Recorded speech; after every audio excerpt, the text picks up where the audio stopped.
राज्यसभा चुनाव के नतीजे आ गए हैं। कांग्रेस छोड़कर बीजेपी में आए ज्योतिरादित्य सिंधिया चुनाव जीत गए हैं। उन्हें 56 वोट मिले हैं। बीजेपी में शामिल होने के अगले ही दिन उन्हें राज्यसभा का टिकट मिल गया था।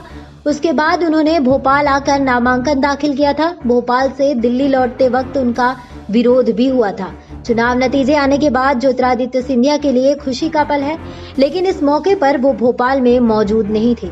सिंधिया कोरोना से मात देकर 3 दिन पहले ही घर लौटे हैं। ऐसे में उनका भोपाल आना संभव नहीं था। सिंधिया की अनुपस्थिति में बीजेपी के कई केंद्रीय नेता उन्हें जीत दिलाने के लिए भोपाल में कैंप किए हुए थे। ज्योतिरादित्य सिंधिया को राजनीति विरासत में मिली है। पिता माधवराव सिंधिया के निधन के बाद वो सक्रिय राजनीति में आए थे। गुना शिवपुरी लोकसभा सीट से वो चुनाव लड़ते रहे हैं। 2019 के लोकसभा चुनाव में ज्योतिरादित्य सिंधिया हार गए। उसके बाद से ही वो कांग्रेस में असहज महसूस कर रहे थे।